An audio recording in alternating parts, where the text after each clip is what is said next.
Hello, I am Rahul Baghel, Assistant Professor, Chhattisgarh Swami Vivekanand Technical University, Bhilai. Welcome you all to the course on Industrial Automation and Drive.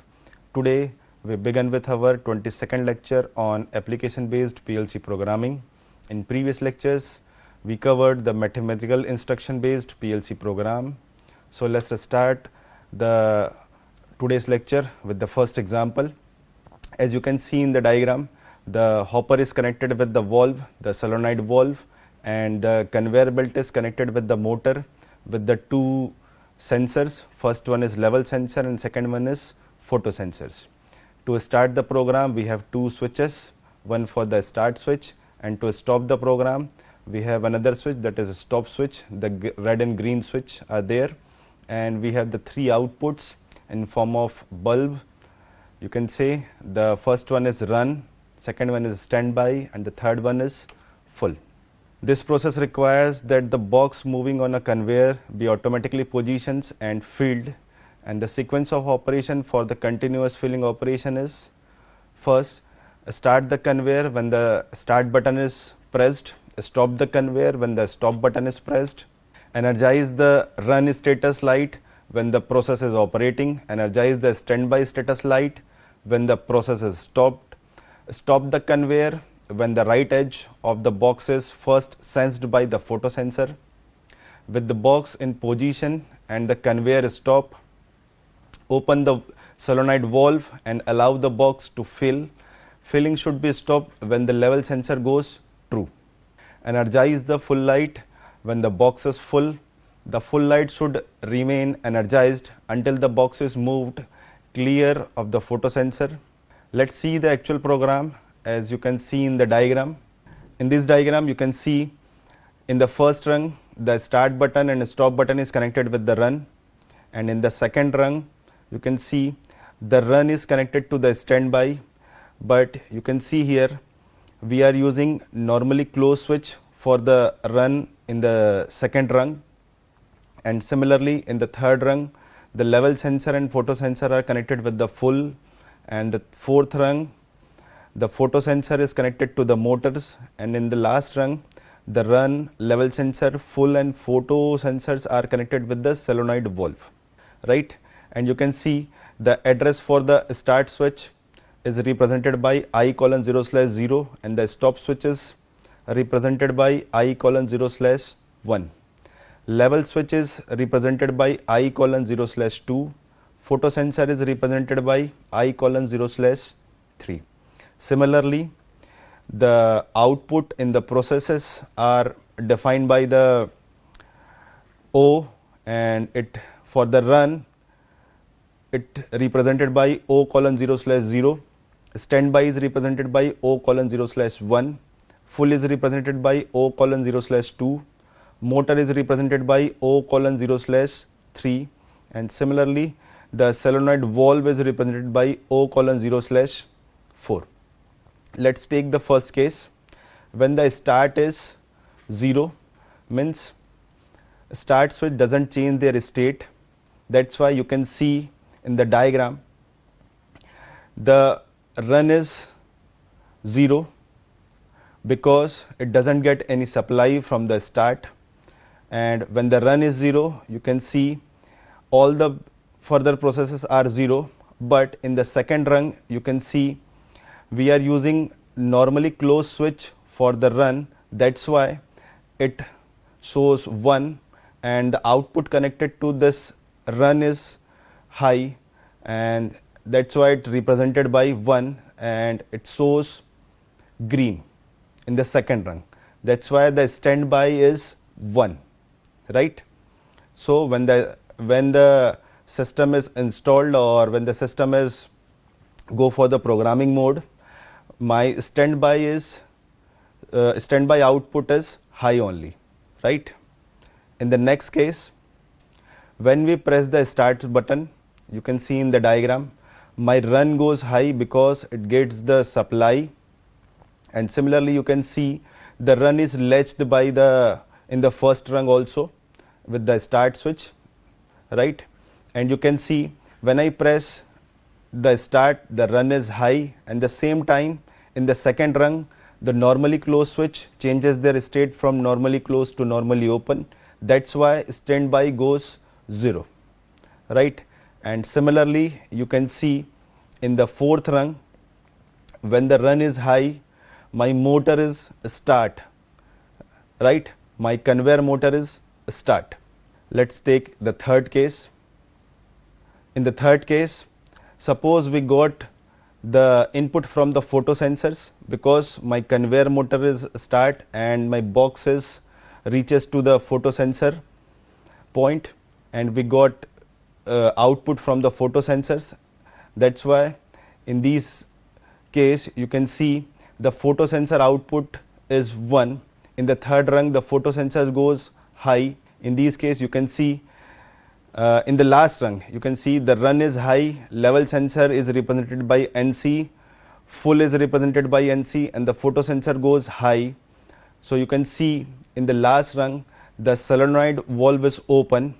That's why it represented green in the last rung, right? In this case, the conveyor motor will go stop, because the in the fourth rung you can see the photosensor is connected to the normally closed switch. That's why it changes their state to normally closed to normally open, and it will stop the motors, right?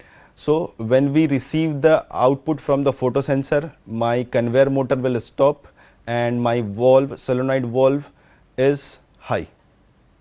In the fourth case, as you can see, in the fourth case, when after some time, when the level sensor provides the output that the box is fill, then you can see my motor will on and my valve goes off, because the level sensor is connected with the third rung, and you can see in the last rung the level sensor is connected with the normally closed switch. That's why it changes their state to normally closed to normally open. That's why solenoid valve goes off and motor goes on, right?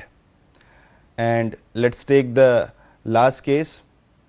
When the stop button is pressed, the run goes 0, and the run goes 0 means all the further processes goes 0, only the standby output will high, right? As you can see in the diagram, the standby output is high only. Let's take another example related to the PLC programming. In this case, two directional control of traffic lights we are using. As you can see in the diagram shows the timing chart of the two directional control of traffic lights. In this case, you can see the red button will on for the 30 seconds, green will on for the 25 seconds, and yellow or amber color will on for the 5 seconds. In this case, you can see in the diagram, we are using north and south direction and east or west direction, right? Suppose the red switch for the north and south will on. In the same time, you can see the green first 25 seconds, the green green output is also on for the first 25 seconds, and after that the last 5 seconds the yellow's output will on. In the similarly, you can see when the red is on for the east or west, for the east and west side, in the same time you can see the green is on first 25 seconds, the green is on for the north and south, and the last 5 seconds you can see the yellow is on for the last 5 seconds, right? Let's take the programming view. As you can see in the diagram, in this diagram you can see we are using 4 T-on timers, and the output address for the north south red button, red output is represented by O:0/0, yellow output is represented by O:0/2, green output is represented by O:0/1. Similarly, you can see the output address for the east west, red output is represented by O:0/5, yellow is represented, yellow or amber is represented by O:0/4, green is represented by O:0/6, 3. You can see in the diagram, my first timer is connected to the normally closed done bit of T4:2 timer, and you can see in the second rung, my second timer is connected to the again the T4:0 done bit, and my third timer is also connected to the done bit of T4:1 timer, and my fourth timer is also connected to the enable bit of T4:0. And you can see the red switch, the red output for the north and south is connected with the T4:0 enable bit and T4:0 done bit. Similarly, you can see the green output for the east and west is connected to the T4:3 enable bit and T4:3 done bit. And you can see in the diagram, the green output for the north and south is connected to the enable bit of T4:1 and normally closed switch for the T4:1 done bit. Similarly, the yellow output is connected to the T4:2 enable bit and the T4:2 done bit. Similarly, you can see the yellow output for the east or west is connected to the T4:3 done bit and T4:0 done bit with normally closed switch. And the last rung, you can see the red output for the east and west is connected to the done bit for the T4:0 timer, right? In this case, you can see my first timer is connected to the normally closed switch, means when I download this program or when I change the program to programming mode to running mode, you can see my first timer, that is T4:0, gets the supply because it's connected with the normally closed switch. And you know that when my T-on timer gets the supply, its enable bit is high and it's start counting, right? So in this case, when my first timer, that is T4:0, gets the supply, my T-on timer start counting and the enable bit is high. So you can see the first timer enable bit is connected to the red output for the north and south. You can see in the fifth rung, that's why my red output for the north and south is on. And as per the program, you can see when the red output is on for the north and south, the first 25 seconds, the green output for the east and west will also on.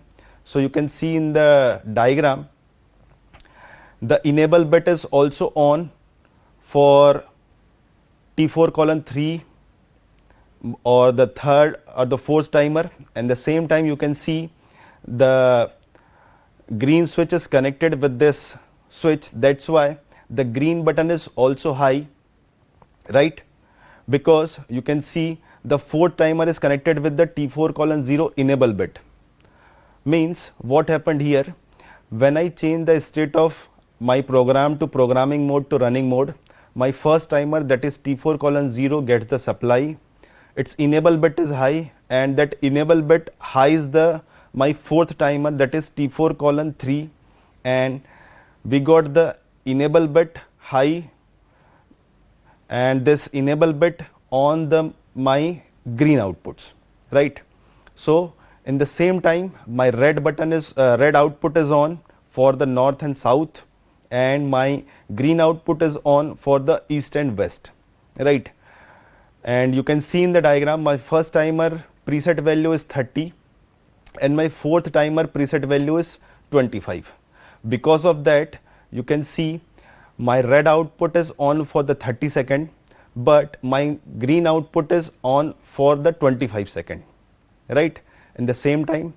And for the last 5 seconds, you can see my yellow output is connected with the T4:1 enable bit and T4:1, right? So because of that, you can see after the 25 second, we are getting the done bit from the T4:3 done bit. That's why my yellow output is on for the last 5 seconds, right? In the next, and after the 30 seconds, we got the done bit for my T4 colon 0, and because of that done bit, you can see my red output for the north and south will off. At the same time, you can see my red output for the east and west will be on. From the last rung you can see, because the red output is connected to the T4 colon 0.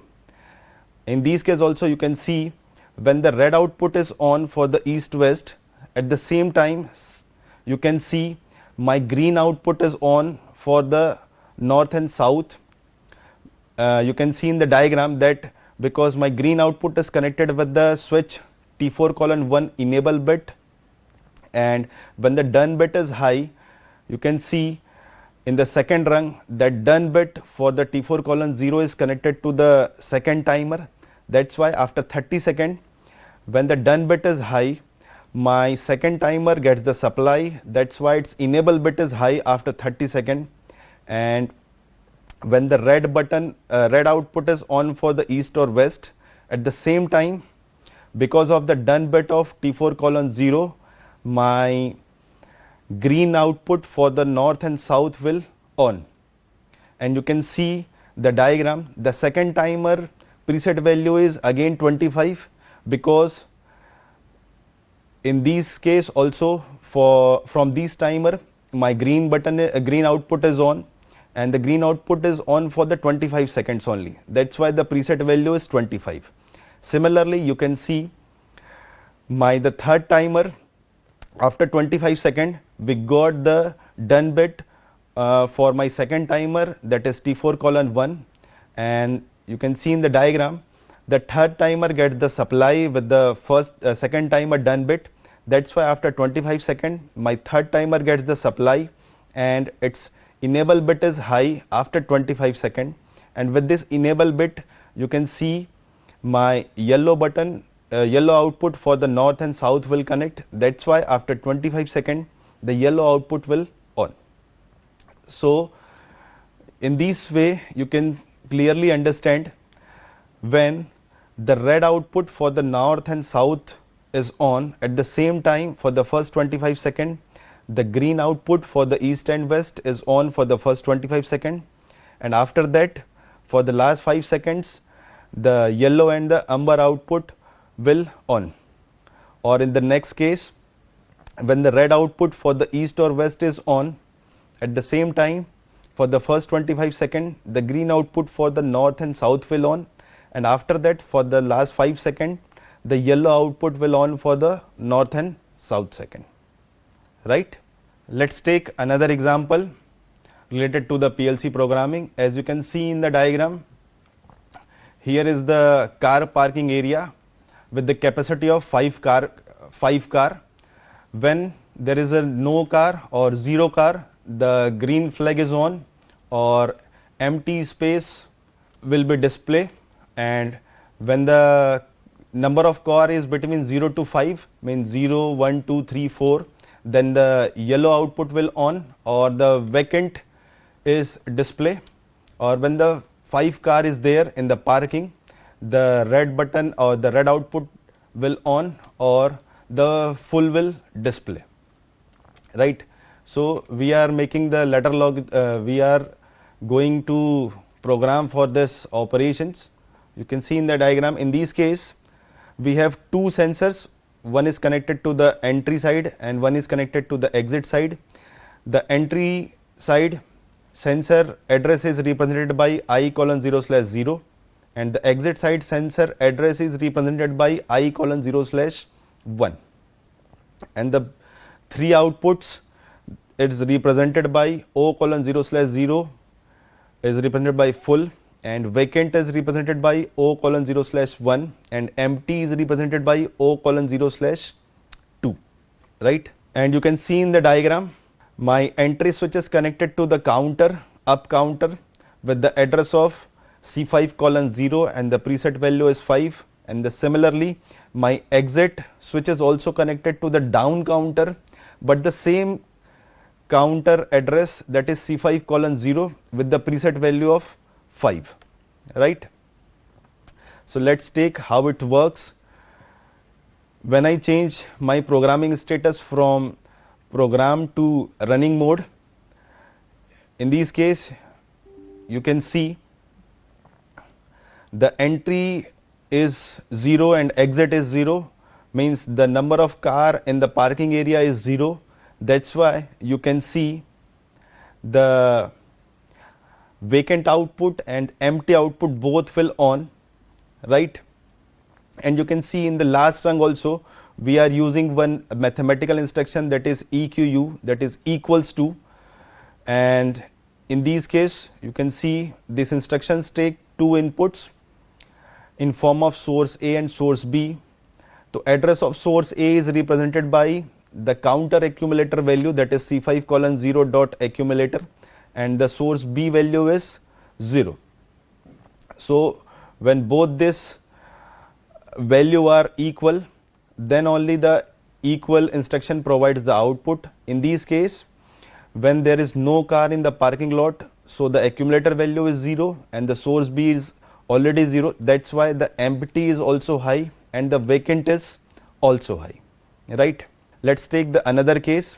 When entry is 1 for the 2 times, means when the 2 car enter in the car parking, my counter value increased by 2. As you can see in the diagram, my counter value increased by 2, and in this case you can see when the counter value increased by 2, that's why in the last rung the EQU instruction doesn't provide output. That's why empty goes 0 and only the vacant will high, because my full is connected to the counter done bit, normally open switch, but my vacant is connected to the done bit but with the normally closed switch. That's why the vacant will high only, full and empty display will 0, right?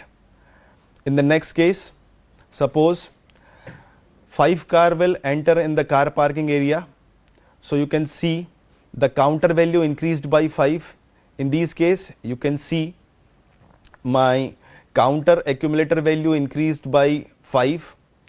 So in this case you can see the done bit, we are getting the done bit because accumulator value is equals to the preset value.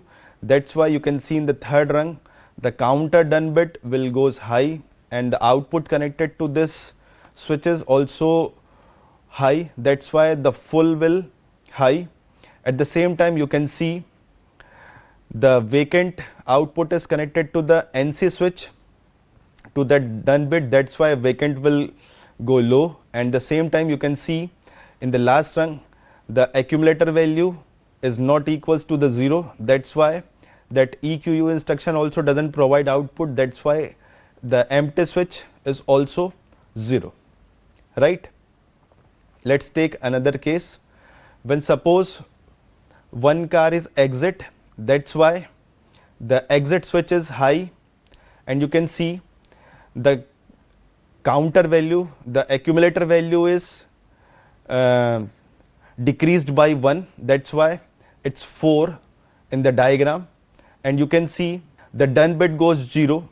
That's why the output connected to the done bit, that is full, goes 0, but you can see the vacant will go high because the vacant connected to the NC of the done bit. That's why vacant goes high, and in the same time you can see the 4 is not equals to 0. That's why the equal instruction doesn't provide any output. That's why empty also goes 0, right? Means when there is no car, my vacant and empty will display initially, but when there is one car enter, the vacant is only display. When there is 5 car in the car parking slot, the full will display, right? And after that, when there is no car in the car parking slot, only empty will display, right? I think you understand about the procedures and the PLC programming, how we can use my PLC in these type of operations, right? Let's take another examples related to the vessel overfill conditions. This application requires an alarm to sound when a supply system takes 5 lb or more of raw material into the vessel after a preset weight of 500 has been reached. The operation of the program can be summarized as follows. When the start button is pressed, the field solenoid and filling indicator lights are turned on and the raw material is allowed to flow into the vessel. Should field solenoid leak 5 lb or more of raw material into the vessel, the alarm will energized and stay energized until the overflow level is reduced below the 5 lb overflow limit.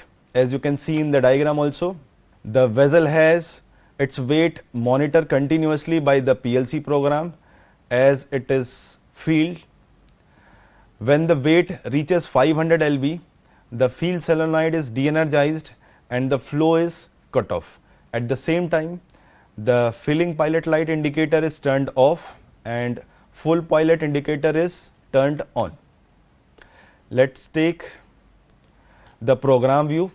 In this case, you can see the address for the start button is represented by I:0/0 and the stop button is represented by I:0/1.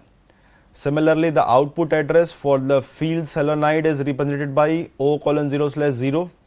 Filling output is represented by O:0/1. Full is represented by O:0/2 and alarm is represented by O:0/3. Let's take the first case. In this case, when start is on, and you can see in the diagram, the field solenoid output goes 1 and you can see the output O:0/0 represented by the green or 1. At the same time, you can see the filling output, that is O:0/1, also go high and represented by 1. At the same time, you can see my N7:2 value changes from 0, right. In this case, we are using one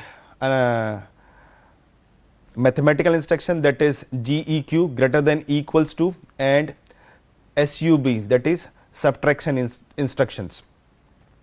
Both the cases are take two inputs in form of source A and source B.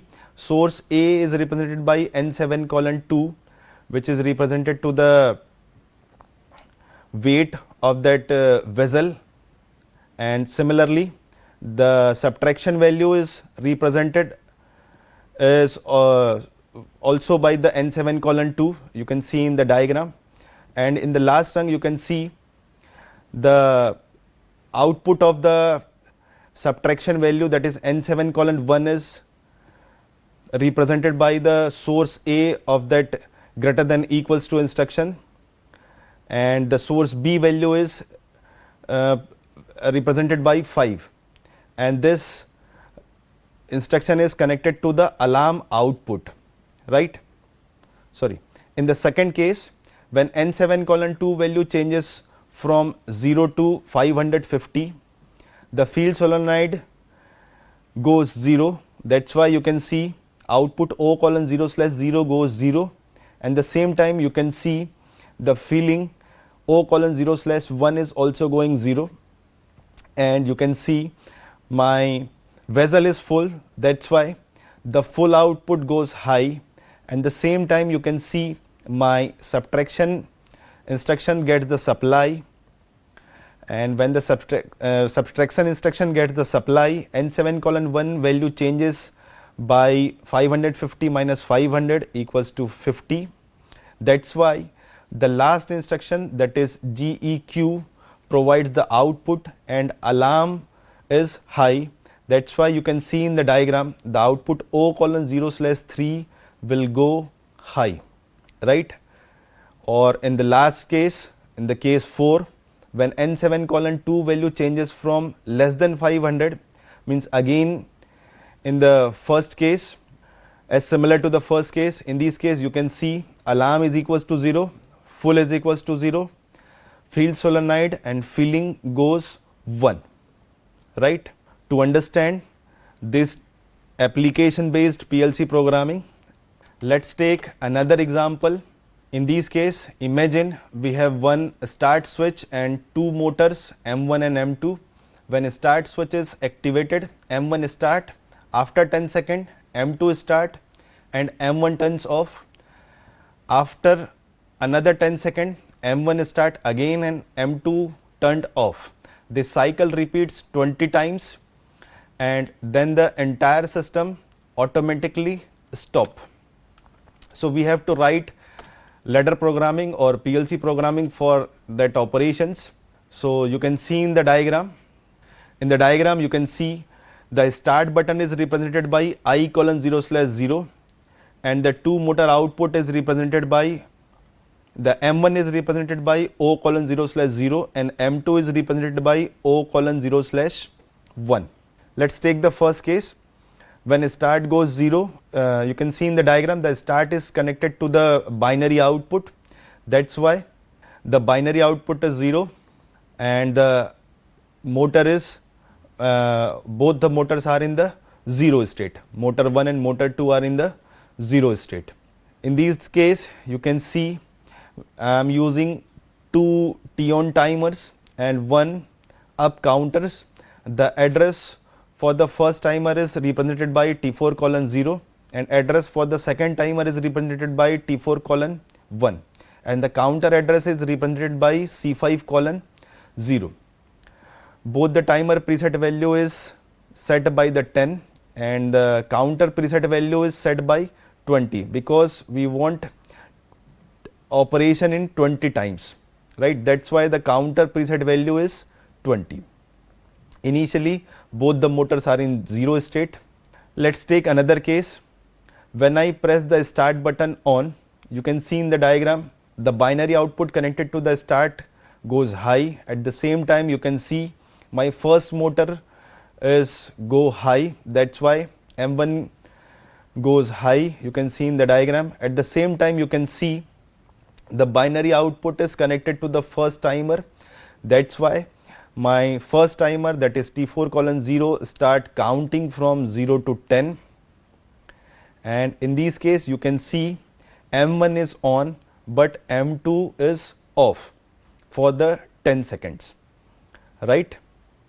In the next case, after 10 seconds you can see we are getting the first timer done bit, that's why my second motor, that is M2, will on because my second motor M2 connects to the T4:0 done bit.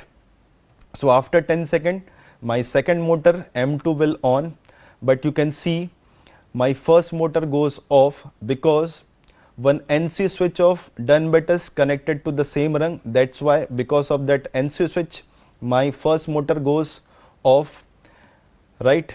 And in the same case you can see my second timer is also start counting because it also connected to the first timer done bit.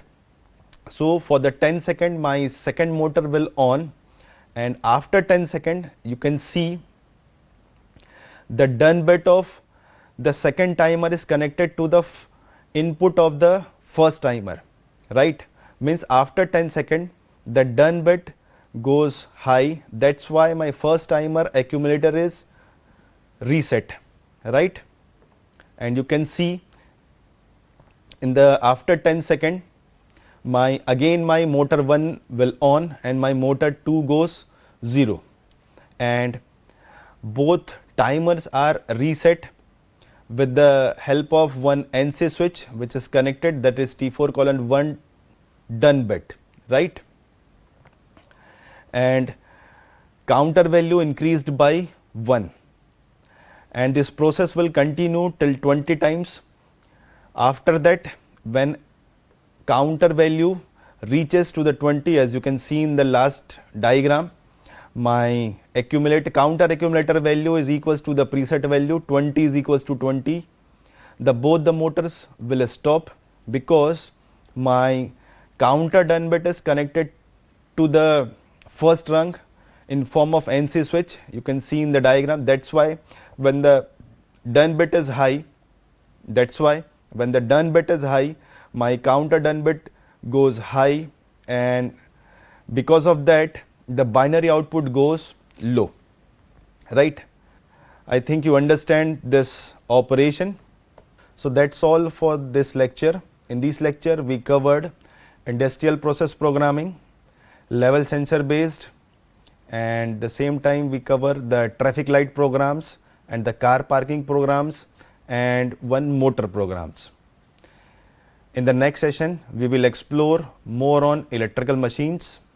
Thank you and happy learning.